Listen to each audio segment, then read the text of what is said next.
One of the most important statements within the SAS programming language, and also probably one of the most commonly utilized statements, is PROC FREQ, or the PROC frequency procedure.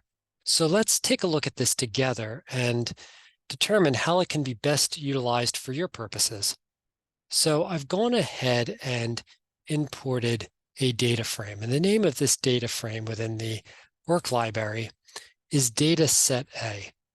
And DataSetA contains 5 variables: person, gender, hair color, eye color, and favorite genre of music, I might add.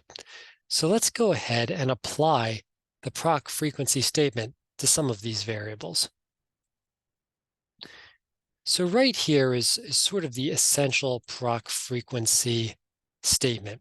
PROC FREQ data, and then we have to specify which data set we're interested in applying the statement to. So in this case, we're interested in DataSetA. That is our sample data set for this exercise. And table is going to specify the variable which we're interested in applying the statement to. So the data set, PROC FREQ data, is DataSetA. It's in the work library. And the variable we're interested in is gender. So let's go ahead and run that. So if we were to run this bit of code right here, I've already worked the results. If we were to run this bit of code, this would be our output. So we have the gender variable, and there are 2 genders in this particular set, male and female. Female appears 4 times, male appears 3 times. As it relates to the total percentage of each gender within the set, female applied 57.14% of the time, male 42.86% of the time. And as far as cumulative frequency and cumulative percent is concerned, you can ignore those.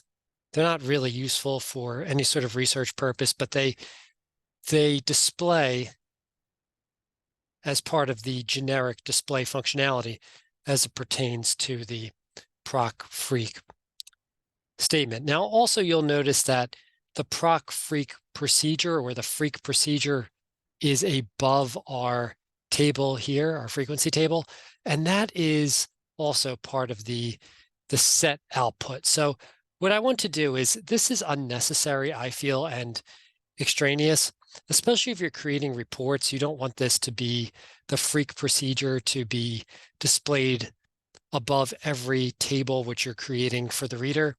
It'll only create confusion.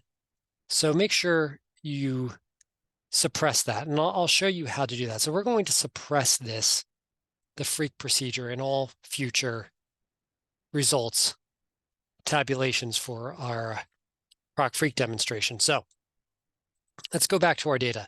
If we want to hide the FREQ procedure from being displayed above our table, our frequency tables, upon completion of the PROC FREQ statement being processed, we need to run this bit of code right here. And that is ODS noproctitle semicolon.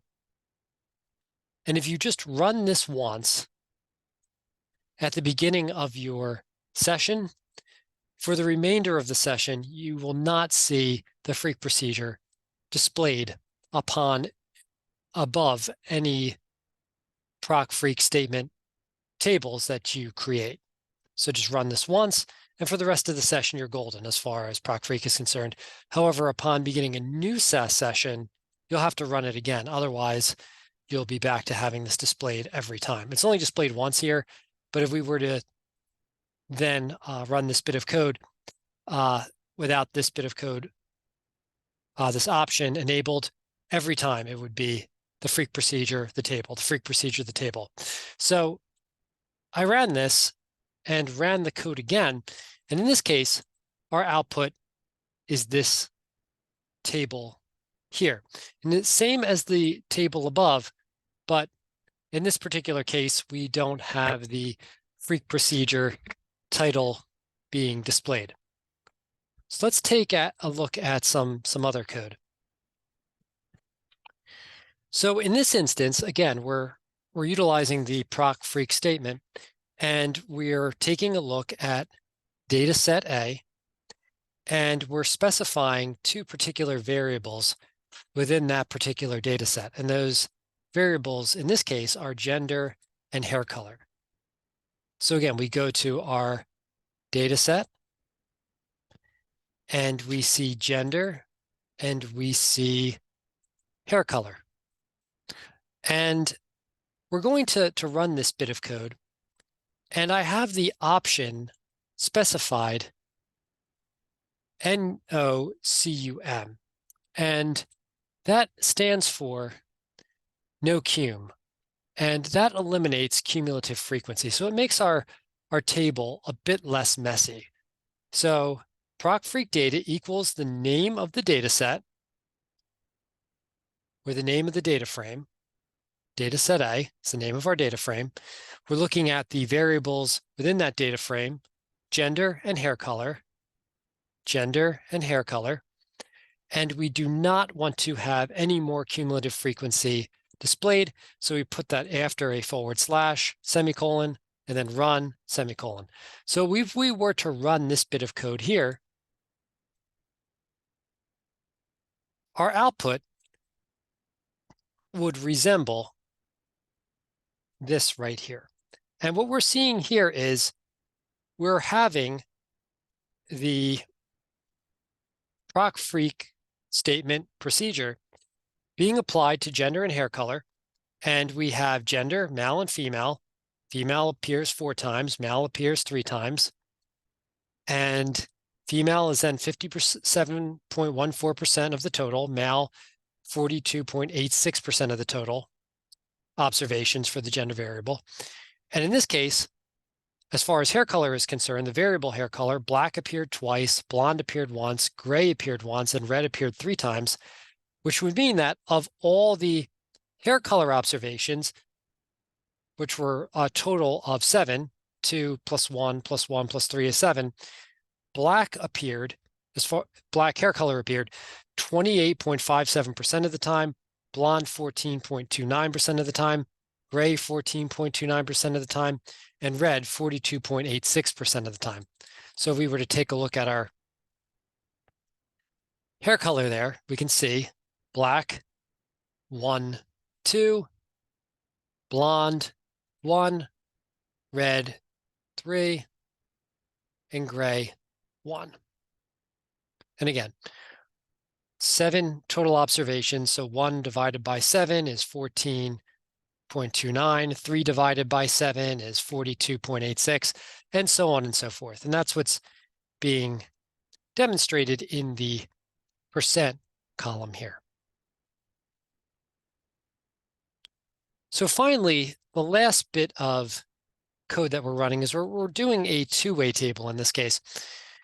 So to create a two-way table, it again is PROC FREQ data, the name of the data frame that we like to have our statement procedure applied to.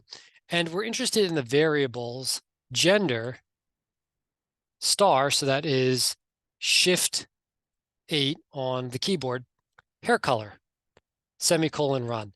Now, this is a bit tricky as far as interpreting a two-way table, but I'll try to explain to the best of my ability what can be surmised from this this table here. So here we have the number 4, and 4 is informing us that there were 4 total females, 3 total males in our variable for gender. So 4 plus 3 is 7. So there were 7 total individuals, male and female combined, 4 female, 3 male, 7 in total. And of those 7, 57.14% were female, 42.86% were male. and that's a total of 100%. 4 and 3 is 7, and 4 divided by 7 is 57.14. Now over here, we have the total as far as the hair colors are concerned. So of the females, from which there were 4, 1 had black hair color, 1 female had black hair, and 3 females had red hair, total of 4. 1 male had black hair, 1 male had blonde hair, 1 male had gray hair, and 0 males had red hair, but that's a total of 3, 1, 1, and 1.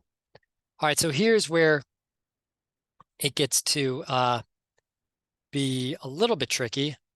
So let's actually just go down here first. So there were, as far as black hair was concerned, 2 total individuals, blonde hair, 1 total individual, gray, 1 total individual, and it's because 0 plus 1 is 1, 0 plus 1 is 1, 1 and 1 is 2.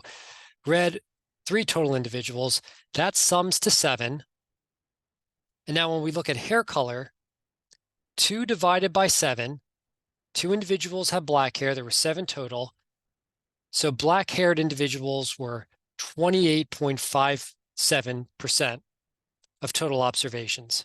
And that's 2 divided by 7. Blonde-haired individuals, 1 divided by 7, 14.29%.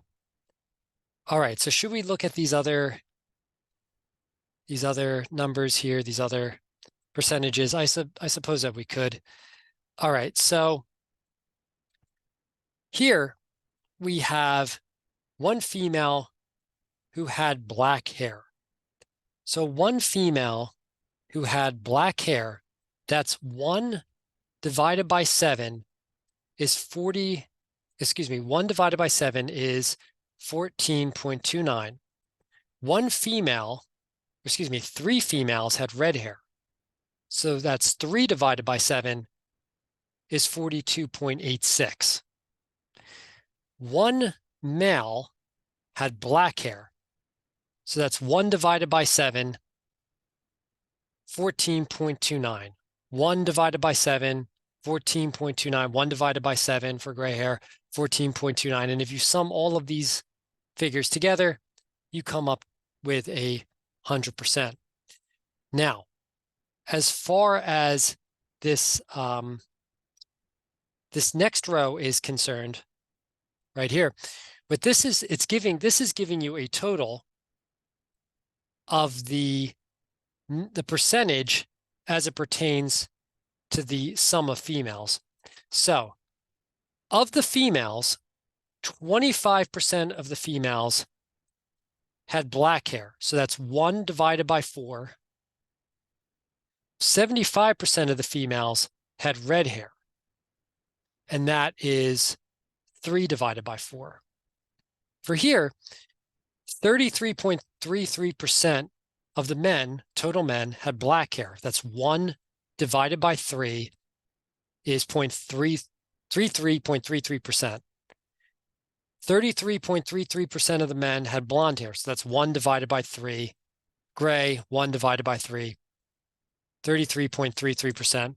And if you were to sum all of those up, you come to 100%. All right, so finally, we have the values for this last row in each column. All right, so what this is saying is, of black-haired individuals, for which there were 2, 50% were female, 50% were male, and that's 1 divided by 2, 1 divided by 2. 50%, 50%. Of blonde-haired individuals, 100% were male, because it's 1 divided by 1 is 1, so 100%, and 0 plus 100%, it's 100%. And the same is true for gray hair individuals. They were all men, 1 divided by 1. Okay, and finally, when we come to individuals who are red-haired, it's all females. It's 3 females had red hair of the total, which were 3. So 3 females, 3 redheads, divided by 3, 100%. 100% of redheaded individuals were female. 100% of gray-haired individuals were male. 100% of the individuals of blonde hair were male. 50%, however, were black hair, and 50% of 50% of females were black-haired, and 50% of males were black-haired from the total of individuals who possess that hair color in each category. So this is a bit much. I understand that, but I wanted to go over it in total. And if you get lost, you also have this key to the left. So that is a quick and dirty introduction to the PROC FREQ statement procedure. Go ahead and play around with it a bit on your own. It's very important that you have at least a cursory understanding of this topic. And if you need to have a greater understanding, there's plenty of resources online from which to look, but you'll at least know the appropriate terms in which to utilize for your search. So with that, if you enjoyed this content, I would implore you to please like and subscribe, and I hope that you have a wonderful rest of the day. Take care.